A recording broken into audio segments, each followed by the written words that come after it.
شروع. ہم سمجھتے تھے کہ آئیں گی فراغت تعلیم، کیا خبر تھی کہ چلا آئیں گا الحاد بھی ساتھ.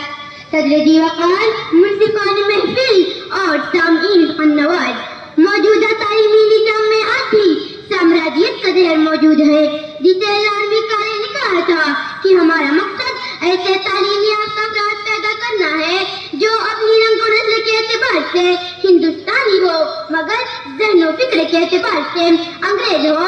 اسی سازش کو شہر ہندوستان کی دور نگاہوں نے باپ لیا تھا اور کہہ اٹھی اللہ سے کرے دور تو تعلیم بھی فتنہ. اور یہی میرا موضوع سخن ہے.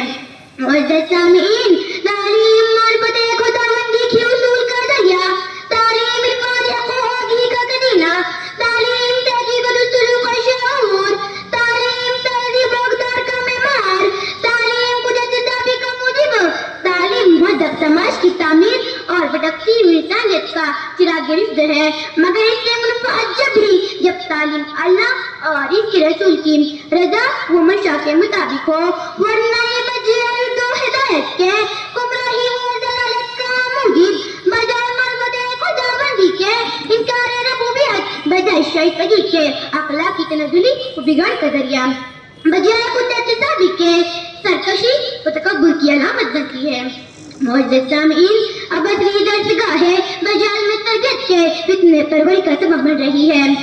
دیکھیے نا اسکولوں پر جامع خلوت تعلیمی نظام، فتنہ تہذیب و ثقافت کے نام پر ہونے والے حیات اور ڈرامے ہوگی، فتنہ اسکولوں میں منائے جانے والے محترم، فتنہ اغیار کے ساتھ دوستی کا نام، فتنہ ٹیوشن کوچنگ کلاس کا اختلاط، فتنہ معیاری تعلیم کے نام پر غیروں کی اسکولوں میں تعلیم دینا، فتنہ یہی نہیں آئے دن حکومتی پالیسیاں و ایجنڈے بھی فتنے پروری کی لوگ کو ہوا دے کر مزید تقویت بخش رہے ہیں. اب دیکھیے نا آزادی رسوا کا تماشا، فتنہ نقاب پر پابندی، فتنہ یکساں سول کوڈ کا مطالبہ، فتنہ لا جہاد کا ہنگامہ، فتنہ اب گردش زمانہ میں بیٹی پڑھاؤ کا نعرہ بھی فتنہ بن چکا ہے. معزز حاضرین، ٹائمز آف انڈیا کے سروے رپورٹ کے مطابق 3 سالوں میں 46,000 سے زیادہ مسلم لڑکیاں اسلام سے مرتد ہو چکی ہیں. کون ہے ان کا ذمہ دار؟ ہمارا تعلیمی نظام یا دینی تعلیم سے بیداری؟ حاضرین مجلس، میں آپ سے پوچھتی ہوں کتنے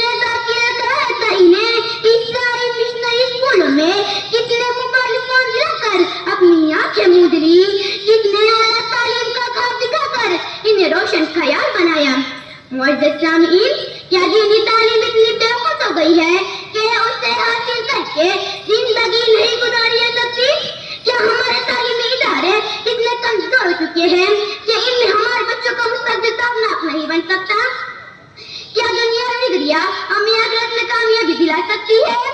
کیا دینی تعلیم و تربیت کا ٹھیکہ صرف مداری مقاتی والوں کی ذمہ ہے، ہماری کوئی ذمہ داری نہیں؟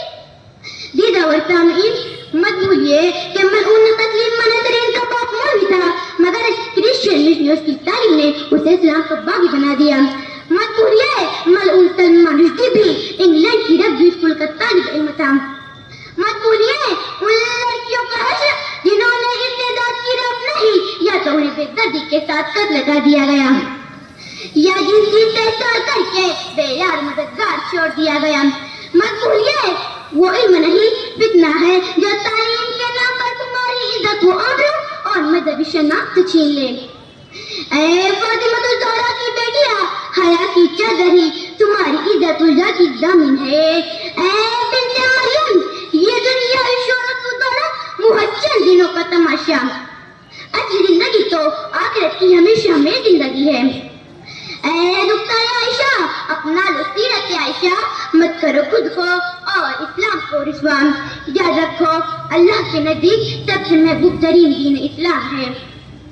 اے بہنوں، تم شوق سے کالج میں پڑھو، پارکوں میں گھومو، یا ایسے غباروں میں اڑو، چرخوں پہ جھولو، پر ایک سکون بن گئے آج اس کا رہے یاد، اللہ کو اور اس کی حقیقت کو نہ بھولو. خدا حافظ.